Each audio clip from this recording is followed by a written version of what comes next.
uzun ince bir yoldayız. Gidiyoruz gündüz gece. Selam. Merhaba. Yeniden yoldayız. Rüzgarlı bir günde perdelerimizi uçuşurken yolculuğa çıktık bakalım. Önce işlerimiz var. Bugün hep beraber biraz alışveriş yapacağız. Evet, Mazot alacağız. mazot alacağız, su depomuzu dolduracağız, biraz alışveriş yapacağız. Yani bugün şehirde gezeceğiz, merkezlerde gezeceğiz. Evet. İhtiyaç Bakalım. karşılama günü. Evet, karavan hayatının her zaman öyle müthiş manzaralarda geçmiyor tabii ki. Bazen de şehir içinde vakit geçirmek zorundasınız. Bugün de o vakitlerden biri. Evet, şehir içi derken şehir kalabalığına girmeyeceğiz. Böyle küçük köylerden falan geçeceğiz. Evet. Rotamız şehire yakın değil. Ama ilçeler, köyler bütün ihtiyaçlarımızı tamamlayıp yine sonucunda tabii ki güzel bir doğaya kaçmayı planlıyoruz inşallah. İnşallah bakalım. Bir aksilik olmazsa hep beraber. Bugün çok çalışacağız.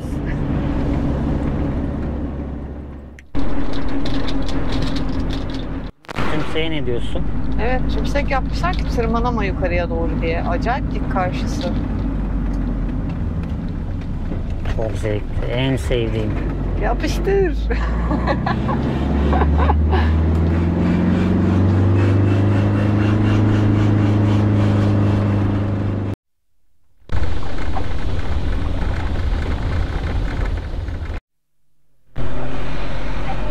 Yol yapım çalışması sağ olsun bizi yeniden köy yollarına soktu.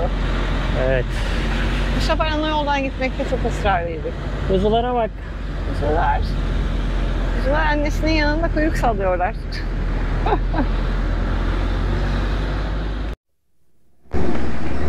Evet, tekrar ana yoldayız derken kendimizi benzinlikte buluyoruz. Evet. Ve turumuz boyunca en zor benzinlik bulabildiğimiz bölgelerdeyiz aslında. Normalde Evet. sürekli kullandığımız markanın benzincisini bulamıyoruz mesela buralarda. Şile'den beri değil mi? Evet, Şile'den beri yok.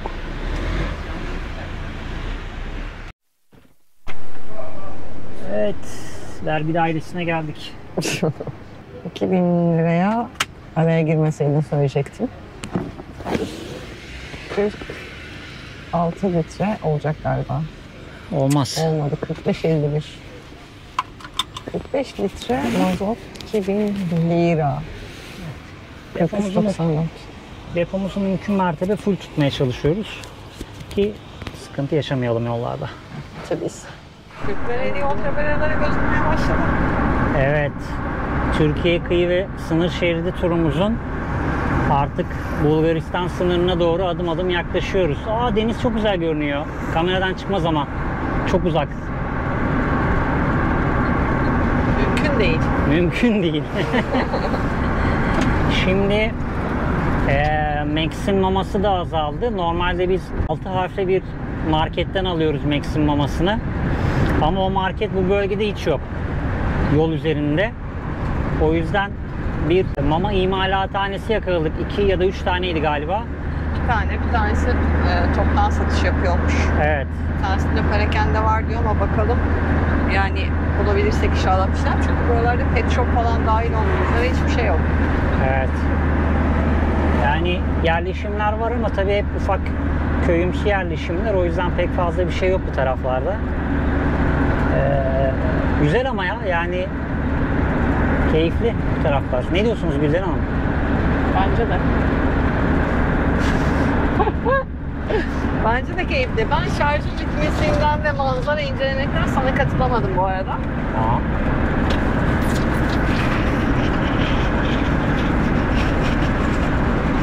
Meşhur ayçiçeği tarlaları.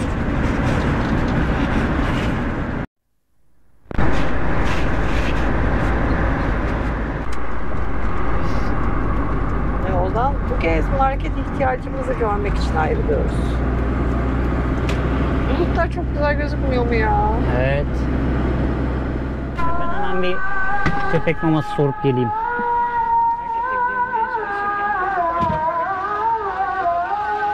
Yemci, mamacı bu. Kedi mamaları falan var ama bakalım. Max, bak abla sana ne verdi? He? Oo Max, Oh. hemen kayıp. Eşek sıpası. Mama Kemik aldık. aldık ona. Büyük kemiklerden varmış. Bunları 2 seferde bitiriyor. 2-3 seferde Evet. hatta. Abla da ona çubuk kemiklerden verdi, sıkıştırılmış. 15-30 kilo mama aldık. Rahat Evet. rahat herkese dağıtabiliriz. Böylelikle sevgili Oğuzhan'ın mikrofon karşılığını da vermiş olduk. Ne kadar kemik bitmiş bile. Tabii. Aranıyor hala. Yalamış yutmuş kemiği. Şimdi market arayışına devam ediyoruz. Önünde park edebileceğimiz bir yer inşallah bulursak. Buluruz herhalde ya. Evet. Market bulabildik çok şükür. Evet. Şimdi market alışverişimizi yapalım. Ondan sonra dönelim. Bugün şans bizimle galiba. Her şeyimizi çok kolay hallettik. Pet shop falan yok derken marketin önünde pet shop bulduk. Sonraki marketin önünde otopark bulduk. Çünkü yolu çok kötü kazılı. Kimse geçmiyor bu yoldan. Şimdi konaklayacak yer bakıyoruz. Evet. Şimdi her şeyimizi burada hallettik. Daha ileri gidecektik. Evet. Belki ileri gitmeden şimdi konum arıyoruz. Bir iki tane yer var önümüzde ama bakalım nereye doğru çıkacak yollarımız. Evet, birkaç yer belirledik. İlk noktaya doğru gideceğiz ama buradan yol var mı? Normalde planladığımız yer bir sonraki köyün girişinden. Evet, direkt var gibi Bu kadar gözüküyor şu an. içeriye girmişken buradan devam edeceğiz herhalde. İnşallah yolun devamı böyle değildir. İnşallah. Bahsettiğimiz yolun bozuk durumu. Kazmışlar, bir çalışma söz konusu belli ki. Ama uzun zamandır da çalışılmamış gibi. Valla çok çalışıyorlarmış gibi durmuyor açıkçası söylemek gerekirse. Yol oturmuş çünkü. Evet. Yolun bu başında çalışmalar devam ediyor. Hemen ayrılıyoruz. Haritada yol gibi gözüken yerler özel mülk girilmez tabelalarına çıktı. Evet. İki yol var, iki tarafta kapalı. O yüzden yine bozuk yola geri dönüyoruz. Şuradan aşağıdan bir yol var. Şu bozuk yolun arkasına doğru çıkıyor gibi görünüyor. Allah'ım, köpeği sandalyeye bağlamışlar. Köpek şu kadarcık. Geç kardeş çalsın.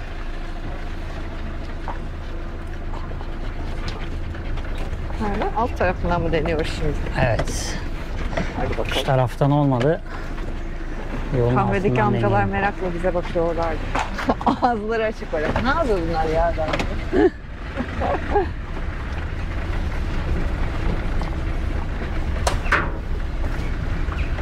Yollar gitgide daralıyor.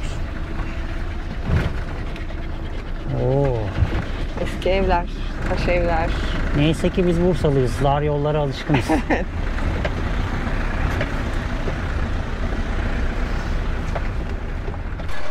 Kazı çalışmasının arkasından çıktık.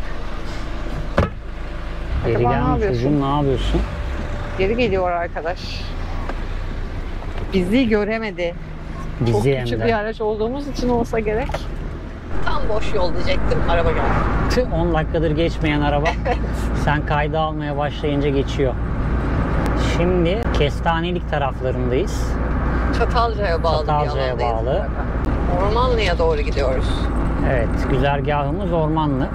Karaburun'un hemen çıkışından girip komple kıyıdan gelebiliyordun ama yolu kapatmışlar. Ormana girişler yasaktır diye.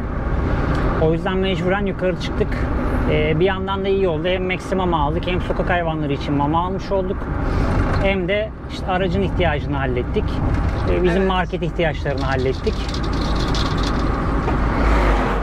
Camı kapattım. Acayip rüzgar esiyor. Arada fışır fışır ses geliyorsa şu perdelerin sallantısında.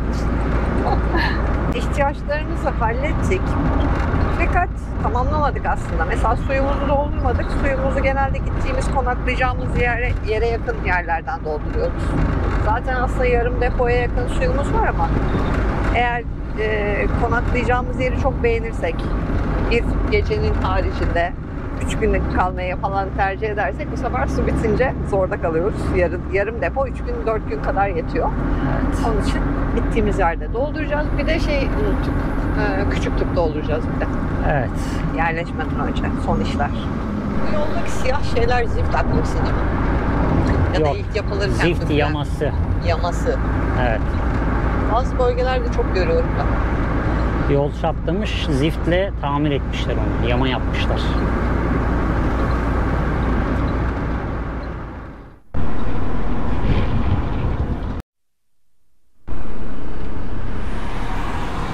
Ormanlı köyü.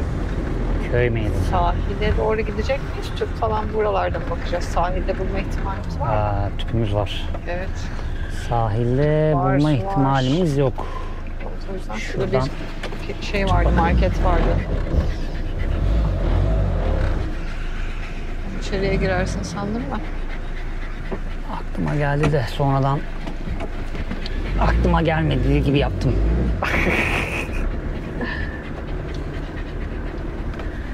Tüpümüzü doldurduk. Suyumuzu doldurmadık. Çünkü çok terste kaldı ve yedek sularımız varmış. Onu fark ettik. O yüzden Evet, evet. sahile doğru devam ediyoruz. Yol çok güzel. Sahile de 400 metre diyor ama bu kadar sık ormanın içinden nasıl o 400 metreye devam edeceğiz onu hiç bilmiyorum. Bir anda sahilde bulacağız kendimizi. Şurası tahmin ettiğim yer olabilir. Oraya geri döneceğim şimdi. Hoppa.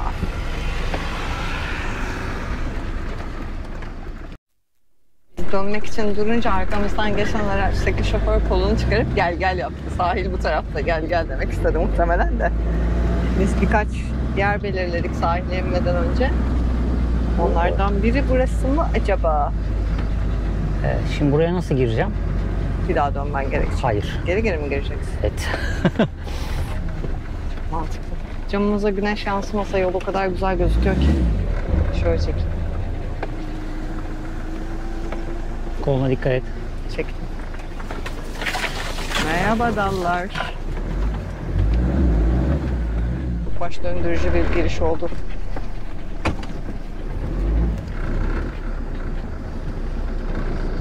Haydi bakalım, toprak yol görünce dayanamayan Tolga bizi nereye götürüyor? Güzel bir manzara göreceğiz birazdan hep beraber. Sanırım şu köşeden gözüken deniz bunun bir işareti olmalı. Evet.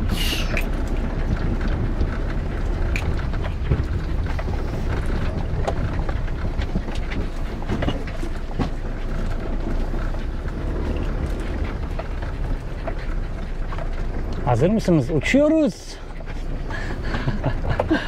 Oo. Yavaş, daha çıkma. Vay. Şuradan alayım. Aşağıda Evet. bir pist var. Gösterebiliyor Paraşüt muyum? pisti burası. Evet, paraşüt pisti. Aşağıya doğru uçuyorlar. Deniz o kadar dalgalı ve hava rüzgarlı ki kıyı artık toprak rengine dönmüş neredeyse. Evet, bu taraf böyle. Aşağı inelim derseniz inebiliriz. Burayı görmek istemiştim sadece.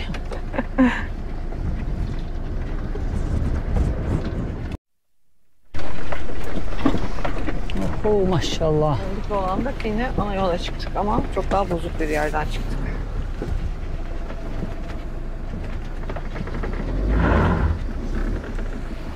Bu taraf servis.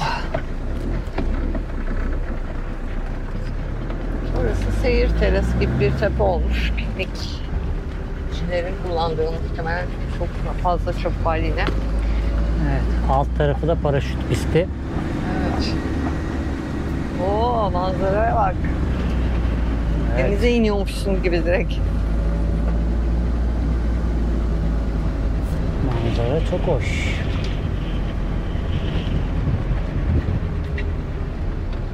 O yerlerden biri bu taraf. Haritada gördüğümüz yerlerden biri. Evet. Su olukları olmuş toprak zeminde. Yukarıya bir çekme karavan yerleşmiş. Böyle bir yer var. Tepe Hı hı. manzarası. Ya da direkt aşağı kıyı. Yani hafta içi aşağısı çok kalabalık olmaz gibi geliyor bana. Sen bilirsin yine de. Kavgalara bak ya.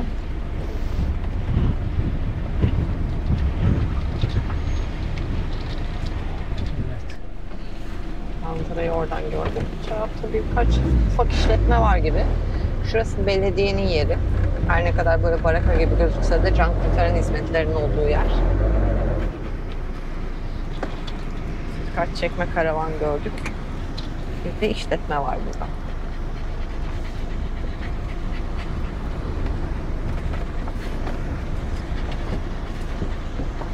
Deniz felaket coşmuş. Bize kötü bir haberimiz var. Size de bize de. Hepimize kötü Bir burun haberimiz girdi var. kameraya. Bir burun girdi kameraya, bir burun. O denizdeki kıyafet mi yoksa ceset mi kız? Valla aşkım ben de tam ona bakıyordum da sen interneti söyleyince Kıyafet herhalde. Öyle ümit ediyorum. böyle bir şey var ama. Neyse. İnternet hiç çekmiyor. Evet. Hiç yok. Müzik açmamıştık çekim yaptığımız için şu anda yalnızca acil aramalar diyor telefonda. O yüzden İnternet haricinde hat yok yani. o paraşüt pistinin altını deneyecektik. Karşıda bir tane çekme karavan var. Orayı deneyecektik. Ama çekmiyor ve bizim yarın video günümüz. Evet. O yüzden İnternet bizim duramayız. için her zaman önemli. Maalesef. Yani çok da üzülmedim açıkçası şuraya bırakıp gideceğim. Ya ben de üzülmedim. Her taraf çöp. İnanılmaz hem de çöp yani. Maalesef öyle.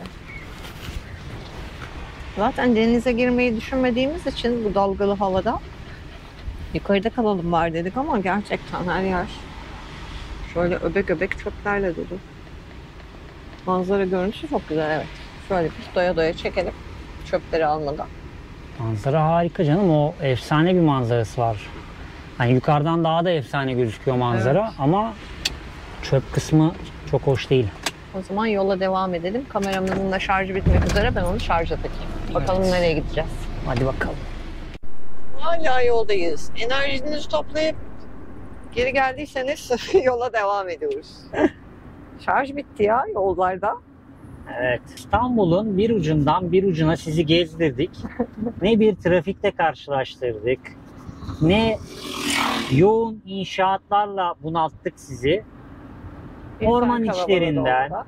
Evet, orman içlerinden, kimsesiz, ıssız yerlerden, Köy yollarından. harika yollardan sizi çok güzel manzaraları gezdiriyoruz. Ormanlı'daki halden sonra bir plaj daha vardı arada, sahile yani yaklaşabileceğimiz. Evcik miydi? Evcik Evcik galiba. Ama orada da yine haritada baktığımızda incelemeye göre internet çekmiyormuş. O yüzden orayı es geçtik. Şimdi Yalıköy sahili deneyeceğiz hep beraber. Evet. Yalıköy'e girmek üzereyiz. Yalıköy'e girdik. Vallahi Evet. tabelası çıktı karşıma tam söyledikten sonra. Yalıköy bayağı büyük bir yer gibi gözüküyor. Villalar, bahçeler, parklar. Kendi sanayisi var. Vardır ya, büyük bayağı. Baksana karşı tepeler falan hep dolu. Evet, denizi görebildik yeniden.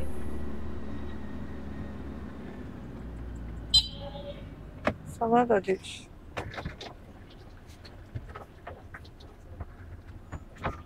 Orada çekme karavanlar görüyorum sağ tarafta. Spor büs diye bir şey var. Sonra arkasında bir çocuk var. Evet. Bir şeyler var orada. Bir sürü gençler.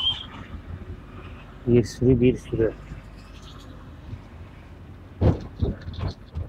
Spor sahası varmış. Çocuklar, gençler eğleniyorlar. Çok güzel yere park etti. Köpüşler. Bisikleti mi bıraktı oraya?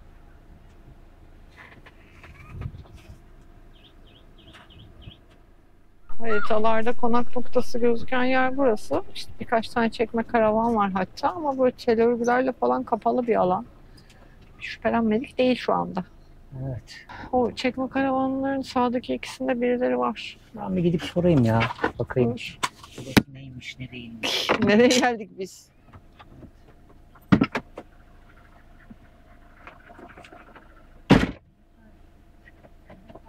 Max yavaş. Camdan aşağı atlıyordun az kalsın. Yavaş. Dışarıda köpek var bir tane.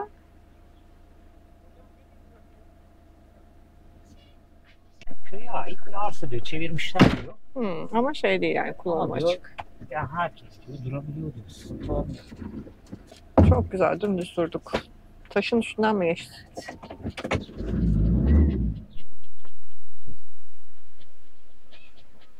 Spor parkuru yapmışlar, belki geçicidir. Üstünde aletler falan vardı. Evet, şu anda böyle bir yerde durduk. Önümüzde barakalar var. Böyle bir Şey alanda diyeceğim. park edilebiliyor. İyiymiş. Aslında ilerisi bayağı bildiğin kocaman geniş bir plaj. Hı hı. Yani haritanın getirdiği ilk yeri denedik tabii Yalıköy'e gelince. Kıymetleyebilecek mi? Evet, yani Biz şu anda alt taraftayız. Biz Yerleşimin şuradayız. içindeyiz aslında. şurada biraz daha yaklaştırayım. Hı hı. Şuralar şöyle aslında. Yani deneyebiliriz. Saatimiz daha erken. Diyelim daha sakin olma ihtimali var. Burası yerleşime çok yakın. Bakalım diğer tarafa. Olmazsa geri döneriz. Burası garanti yer Evet. olmuş olur. Görmüş olduk bu tarafı. Yalnız biraz önce kamera açıkken mi dedin, açık değil miydi tam hatırlamıyorum. İyi. Karadeniz'i bu bölgede görmüş olmamız, Evet. Karadeniz'in hırçınlığını, Yok, kamera şarjdaydı o arada. Karadeniz'in hırçınlığını biz İstanbul'un Karadeniz tarafında gördük. Evet. Karadeniz'in en batısında gördük yani Evet. aslında. Karadeniz bölgesinde böyle bir dalgalı denize belki bir ya da iki defa karşılaştık. Çok Gerçekten nadir. İstanbul tarafına geçtikten sonra deniz bu hale aldı yani. Ve çok ciddi dalga var. Evet, evet. Yani o zaman konuşurken de söyledim az önce. Ben böyle Hopa, Rize, Trabzon o taraflarda bu dalgalı hali bekliyordum. Evet. Yalnız yukarılarda iç kısımlara millet çadır kent kurmuş. Ya, Evet. olabilir. Yolda da zaten bir sürü karavan varmış. Evet.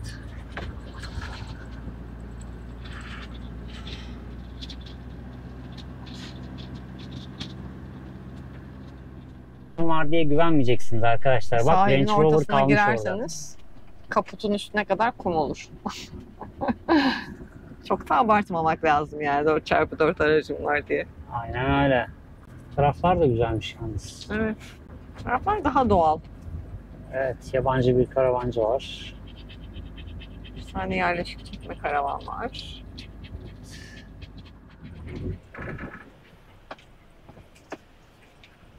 Tamam.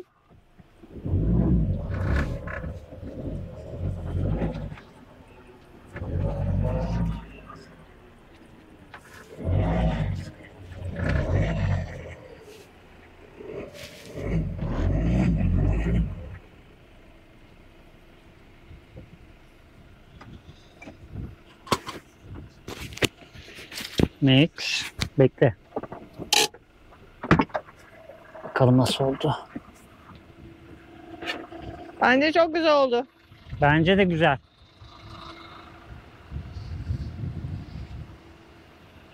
Sanki düzlük de iyi gibi. Ama bir tık bu tarafımız eğik. Ön. Bana öyle gelmedi. Karşıdan bakınca düz gibi gözüküyor. Bence bir 30 santim bu tarafa geleyim, 40 santim. Tamam, Şu tümsek çukurdan çıksın. tamam. Biraz daha yana kaymaya karar verdim.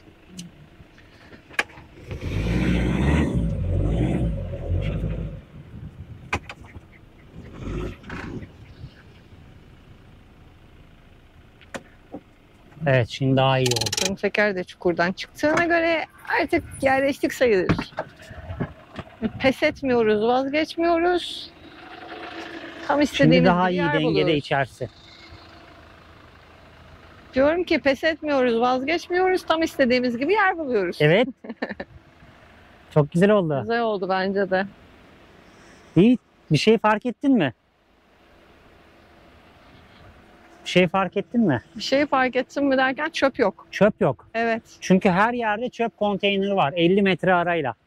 Yani olması da çoğu zaman bir şey değiştirmiyor ama gerçekten dediğin Gel, gibi gel. şu anda baktığımız, gördüğümüz açıda çöp yok gerçekten. Bak Gördüm. arkaya. Amca ne güzel otağı Bakacağım kurmuş. şimdi. Göster arkadaşlara da onu. Kimse yok.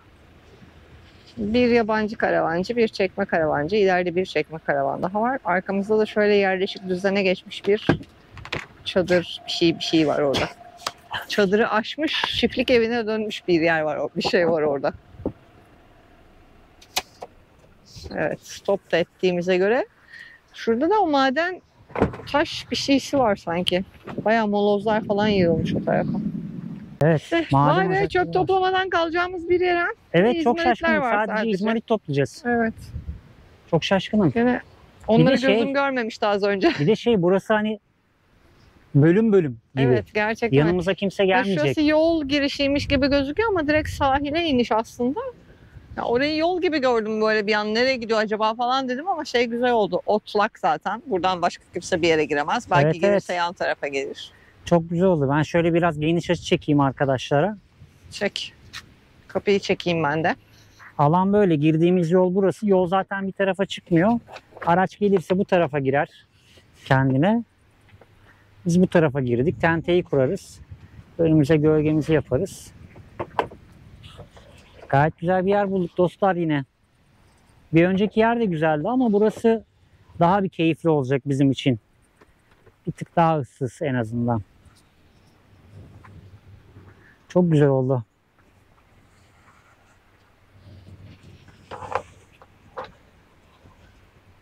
Ve şansımıza yarın havada Kuzum, beğendin yağmurlu. mi burayı? Gel bakayım bir. mamalarımız da hazır. Onları da şimdi yerleştirelim. Avcı köpeğiymiş o gelen. Evet, tasma var boynunda. Evet, sıkıntı olmaz. Şuradaki çekme karavanda, şuradakinde çok tatlı bir avcı köpeği var. Bizim kuzuyla çok güzel anlaşır. Evet, av köpekleri Max iyi anlaşıyor canım. Şey değiller, öyle hırçın olmuyorlar. Agresif olmuyorlar genelde. Mamalardan yol açabilirsek kendimize bir kapı manzarası çekeriz artık. Eldiven alalım. Poşet çıkartmıştım. Evet. Ben sandalyeleri kurayım. Sen çöpleri toplarken.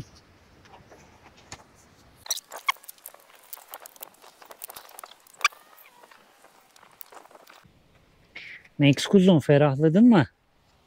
He? Eşek spam.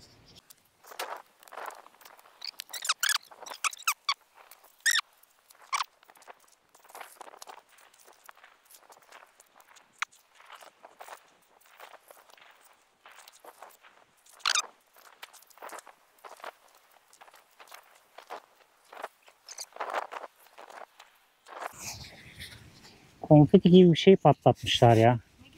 Konfeti. En azından bizden sonra gelen bir iki kişi burada tertemiz kampını yapar. Ya yine de gördüğümüz en temiz yerlerden biri diyebilirim. İlk 5'e girer. Bu şimdi Cuma'ya kadar sıkıntı veriyor. Cuma'dan sonra rüzgar duracak. Durdu mu deniz durur zaten. Evet, sakinmiş. Şey bitiyor bir daha. Yani 4 çarpı bana geldiler. Bak traktör çarptılar herhalde. Oraya gelmişler şeye. Abdülhamir ne işin var senin? Abi. Ya şimdi Bir de çoluk çomalak mahvetmiş, iyice batmış oraya.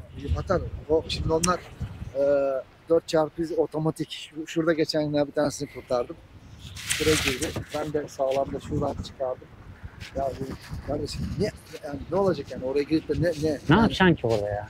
niye zorluyorsun ki arabayı? Oturmaz Abi mısın abi? Varsa vaktin. Valla vaktim benim var. Sandalyeniz yoksa ben alıp geleyim. Var Ama gel var otur abi. arkada da var. Bir tane açarım ben şimdi. Mudanya'ya geldim. Benim bir mazim var. Onu anlatayım size. Eyvah. Mudanya'ya geldim. Dur geliyorum. Tatlım, anahtarı Onu aradım ben de öne ama koymuşumdur, öndedir. Max atlama. Çok ayıp. Oğlum,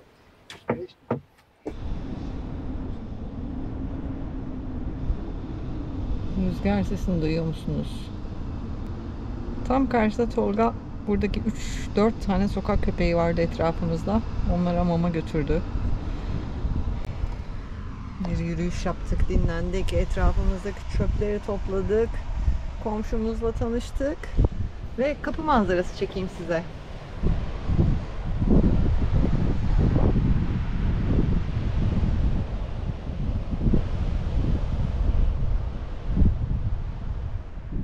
Evet, arkadaşlar mama yiyor Max. Evet, sen yedin değil mi? Yarım tabakta olsa. Max de yedi mamasını. O kuzusu. Çok güzel arkadaşlar varmış burada değil mi Max? Değil mi kuzum? Çok güzel arkadaşlar varmış. Evet, komşumuzun da köpeği varmış bir tane. Onunla da tanıştık. Max oynadı. Değil mi? Bak canım.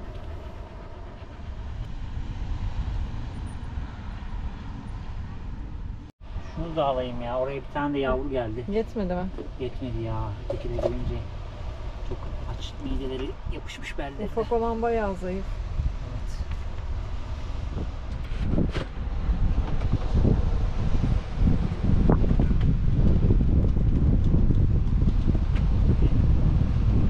İyi yapmışsın. Ya yavru sağlık güzel galiba. Ha, Yara var konuşuyorlar.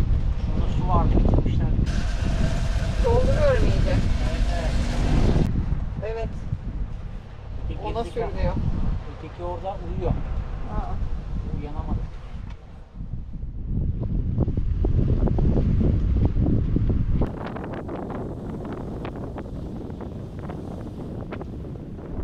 Evet, besledin mi çocukları? Besledim ya. Bir tanesinin uyuzu var. Durumu kötü. Yavru O bayağı. Evet. ufak yavru çok uzun yaşamaz. Ötekiler de o yüzden yaklaştırmıyorlar Evet, muhtemelen. kendilerine yani. de yaklaştırmıyorlar. Ona ayrı mama döktüm. Gördüm. Ayrı yerde döktüm ona. Onun durumu çok iç açıcı değil. Allah yardımcısı olsun.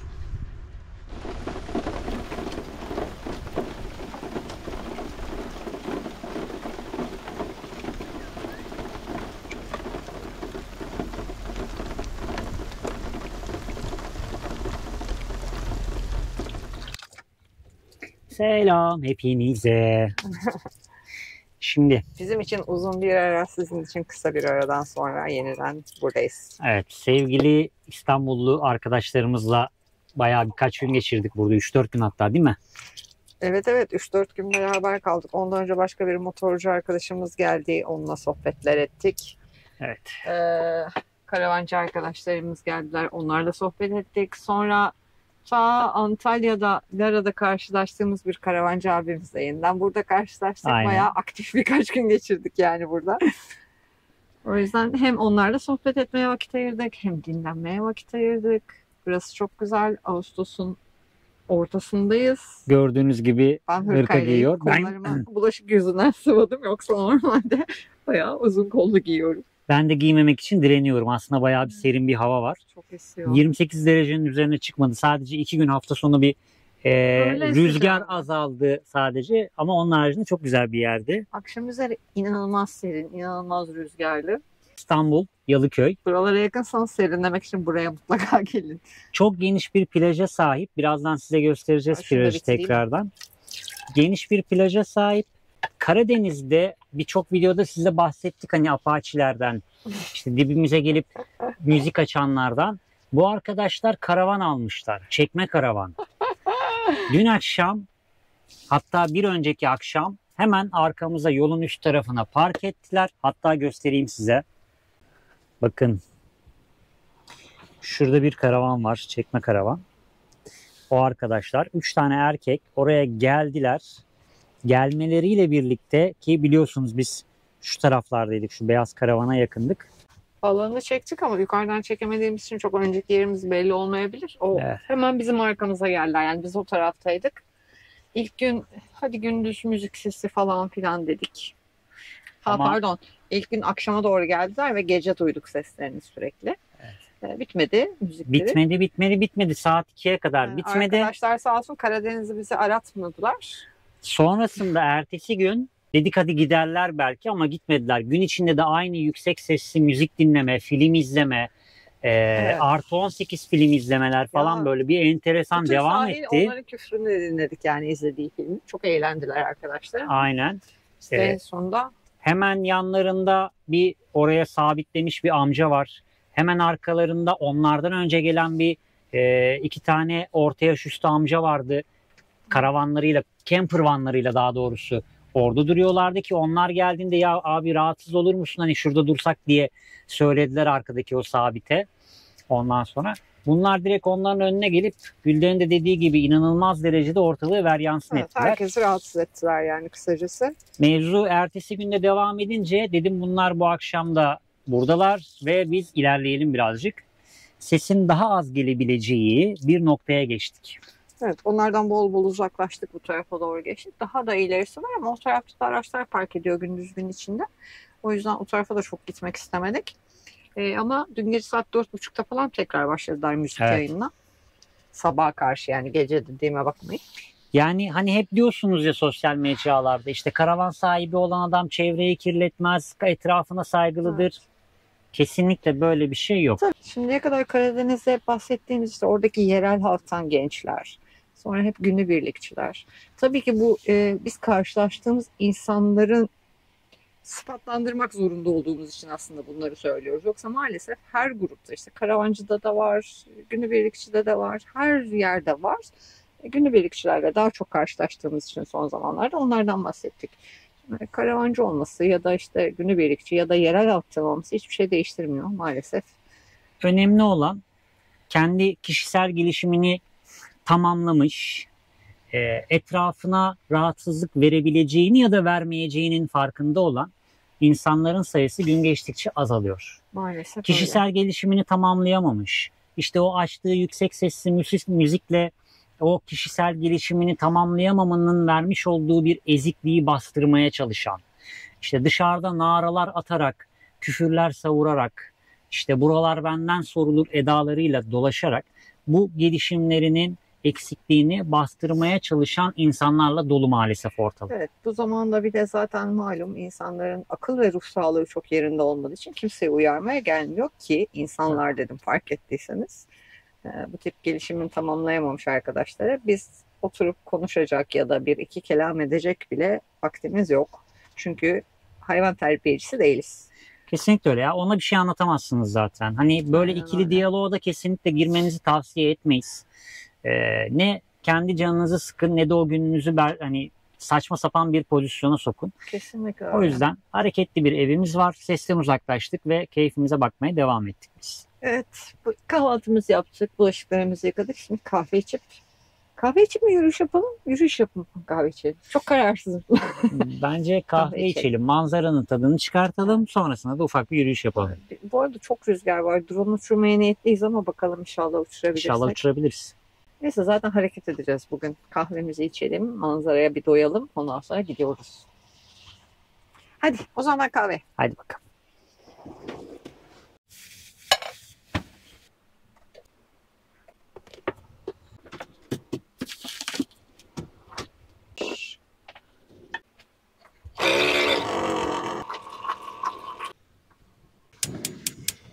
Biraz kapıyı çekebilir miyiz? Rüzgar dönüyor da.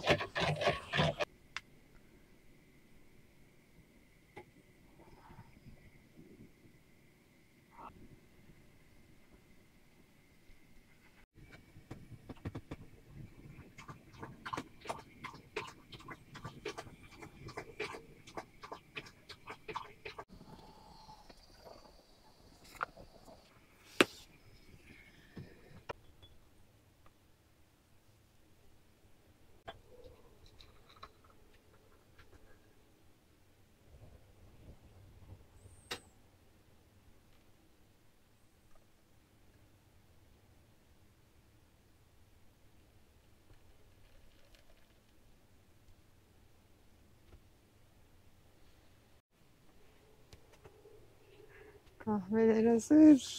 Oo, Buyurun. teşekkürler. Ay. Bir saat 1,5 saat. dakika.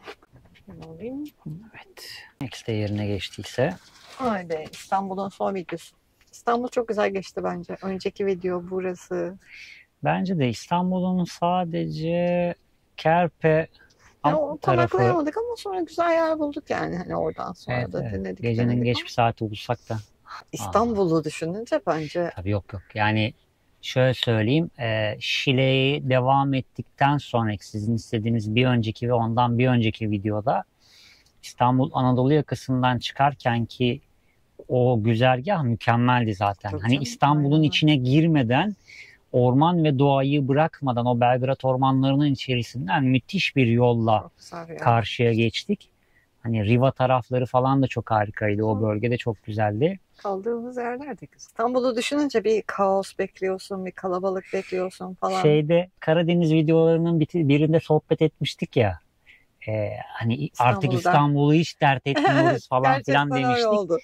Hani gerçekten de bu kadar iyi olacağını beklemiyorduk. Evet, hafta sonu ve sezon olmasına rağmen fazla kalabalıklar yaşadık birkaç bölgede ama onları kenara bıraktığınızda inanılmaz keyif aldık diyebilirim ben Evet, İstanbul'da. kalabalıklarda da çok rahatsız edici bir şeyle karşılaşmadığımız için belki de Evet. şey olmadı. Bir tek burada işte. Karadeniz'e Ki burada ayrıldığımız o da bir anları. tek şu arkadaşlar. Yani Koca sahilde. hani dün belki beklemeyip devam etseydik, Evet. hani biraz daha dinlenelim, kendimizi resetleyelim demeseydik, onlarla da karşılaşmayacaktık mesela. Aynen öyle. Yani Kısmet birazcık bu işler. Nereden Evet, kiminle evet. karşılaşacağınıza bağlı tamamen, yani rahat geçirmeniz Aynen. orada konaklamayı. ki dediğimiz gibi burada alan çok büyük. Kalabalık bir cumartesi pazar geçirdik Evet. biz burada aslına bakarsanız. Ama gayet sessizdi. Bir ara sessizlik vardı ya. Şey dersiniz ya hani Aynen. böyle fırtına öncesi sessizlik. Evet. Bir ara ciddi öyle bir sessizlik vardı. Etrafta insan kalabalığı var ama çıt ses çıkmıyor. Hani mükemmel bir hafta sonu geçirdik burada. Keyifliydi burası. Evet, Yalıköy. İstanbul nereye bağlı olduğunu bilmiyorum buranın. Çatalca'ya bağlı. Çatalca'ya mı bağlı? Çatalca, Yalıköy. Bu taraflara yakınsanız ya da hani gezeyim bir yerler keşfedeyim derseniz burayı da deneyimleyin isteriz. Tavsiye ederiz. Güzel, keyifli bir yer. Bu arada biz kullanmadık tabii, o tarafa yakın olmadık ama mesela belediyenin duş, tuvalet gibi imkanları Evet. var burada. Yani belki o açıdan da o giriş tarafı daha kalabalık. En başta girişte, hatta ilk buraya girerken çekmiştik orayı da sanırım. Bir Baştaki futbol sahasının olduğu yer. Evet. Aha, orada da var yine aynı şekilde tuvaletler, soyunma kabinleri, duşlar falan. Bu tarafta da var. Hizmet var yani. Hani tamamen böyle biz ıssız kısmını gösteriyoruz çünkü öbür tarafa yakın değiliz. Ama böyle imkanlar da var. Hani can kurtaran var her şeyden önce. Bizim Evet. az çaprazımızda ve iki çaprazımızda mevcut ve sahilin diğer tarafına doğru devam eden bir can kurtaran grubu da var. İkişer kişi Evet. duruyorlar. Devamlı bir hareket var. Jet ski var. Ondan sonra ATV'leri var. Hani donanımlı bir ekip var burada. Evet. Denize girmeyi yasakladıkları zamanlar da oluyor. Onun haricinde müsaade ettikleri zamanlar da oluyor. Onlar zaten bir haberleşme ağıyla haberleşiyorlar. Evet, bayrak sistemiyle duyuruyorlar. Yaklaşanlara sözle uyarıyorlar. Aynen. Güzel bir yer. Biz çok keyif aldık. Arkadaşlarla çok keyif aldık. Eski Evet. dostlarla buluştuk. Bayağı. Yeni edindiğimiz eski dostlarla buluştuk. Senin dediğin o Antalya'da Aynen aradaki. öyle. Ama hepsiyle en azından 1,5 sene önce görüşmüşüz. Evet. En yakın. Hepsiyle öyle ama bak. Evet. Konuşup sohbet ederken de fark ettik. Doğu taraflarında olunca tabii. Hatta Lara'daki ne yapıyorsunuz siz ya diyor. Hala mı geziyorsunuz diyor. Yani Evet, o normalde İstanbul'da yaşıyormuş ve iş dolayısıyla Antalya'daydı, o zaman sohbet etmiştik. Şimdi evden bu tarafa kaçmış. Dünya küçük, karavancılar geziyor. Evet. Karşılaşıyoruz bir yerde illaki. Aynen öyle.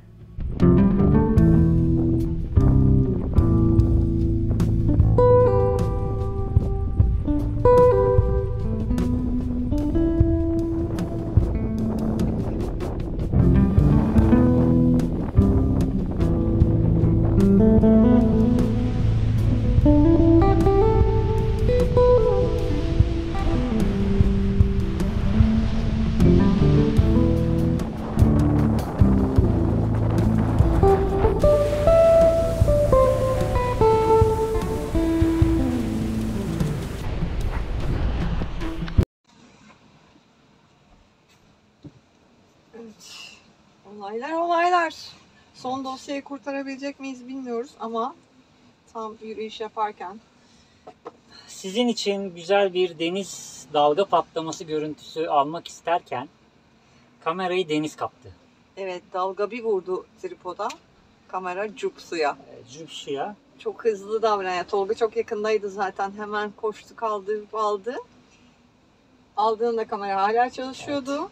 Bataryayı çıkarttık yerinden. İçinde su kaçma durumuna göre. Çünkü kapak tam kapanmamış. Kapak kapansa zaten kamera su almıyor aslında ama kapak aralık kalmış. Oradan biraz kameramız su aldı.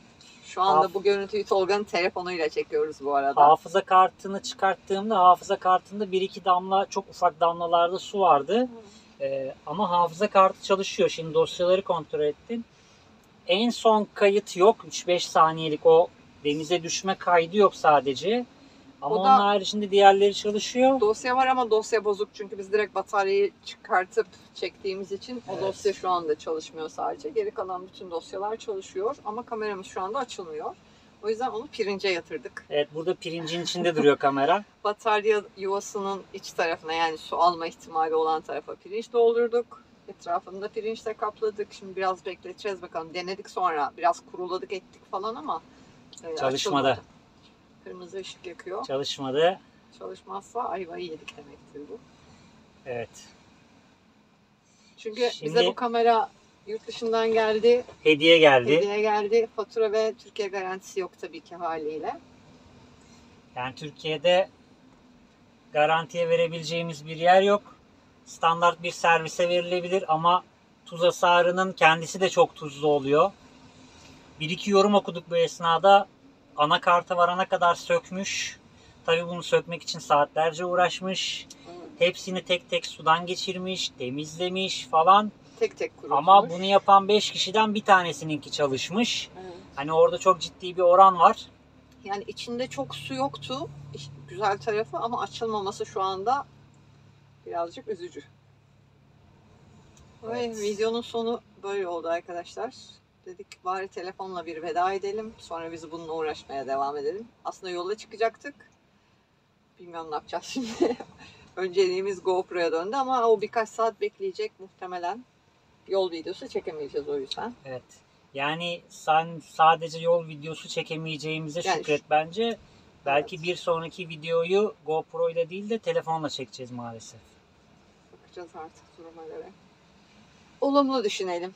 Pirinçler Evet, o evet. suyu Pirinç çekecek. her şeyi çözer. Pirinç her şeyi Evet, çözer. bakalım. Pirinç kutsal bir pirinç. Sağ okunmuş pirinç. Üfleyelim o pirinçlere. Mümkünse siz de oradan okuyun üfleyin.